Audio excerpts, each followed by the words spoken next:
जब मैंने इंडिया का लाइनअप्स देखी थी, तो मुझे लगेगा कि आज कुछ अलग होगा, क्योंकि बहुत सारे नए प्लेयर खलीद जमील ने उतारे थे ग्राउंड पे, बहुत सारे नए प्लेयर उतारे थे।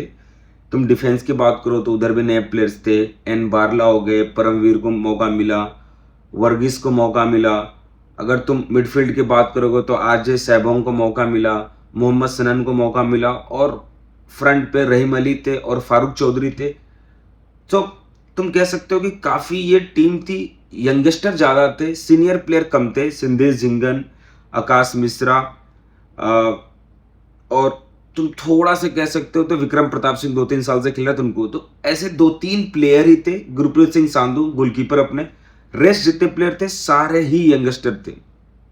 बट जो पिछला गेम हुआ था इंडिया वर्सेस तजिकिस्तान, तो उसमें एक चीज था कि जो फॉर्मेशन में उस टाइम पे इंडिया उतरी हुई थी, वो था 4-2-3-1, ये फॉर्मेशन थी।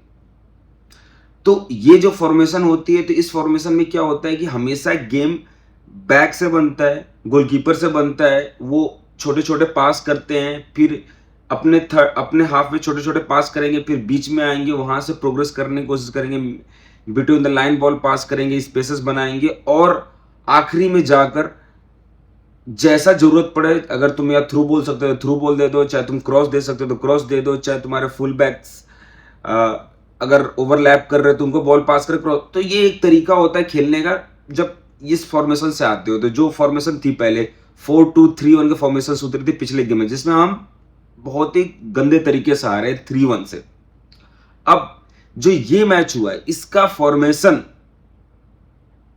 ट्रस्ट मी, मैंने देखा तो मुझे अजीब सा ही लगा। तो इसका फॉर्मेशन था 5-4-1। 5-4-1 ये फॉर्मेशन ही होता है बस पार्क करने वाली।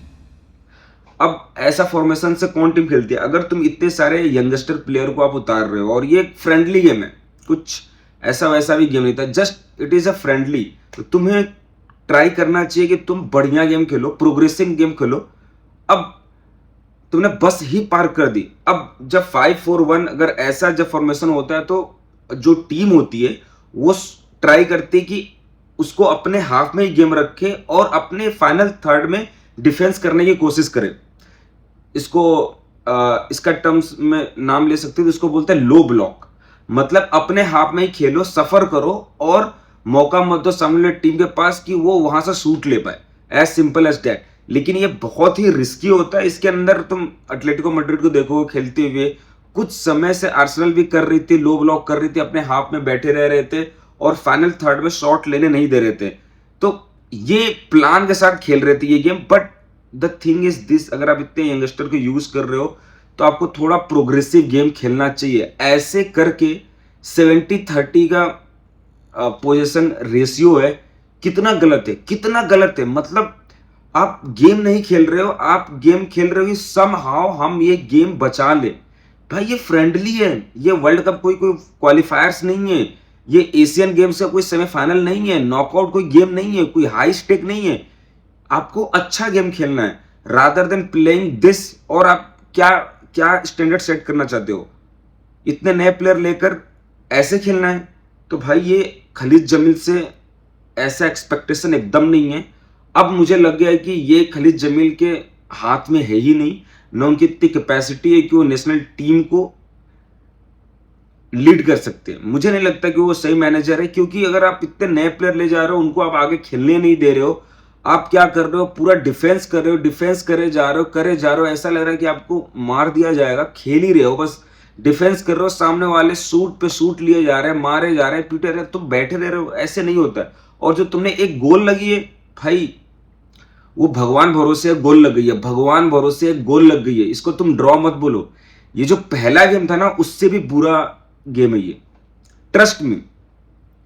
अगर तुम इस रिजल्ट से खुश हो तो या तो तुमने मैच नहीं देखा। अगर तुमने मैच देखा है तो इतना घटिया गेम हुआ है, मैं बता नहीं सकता।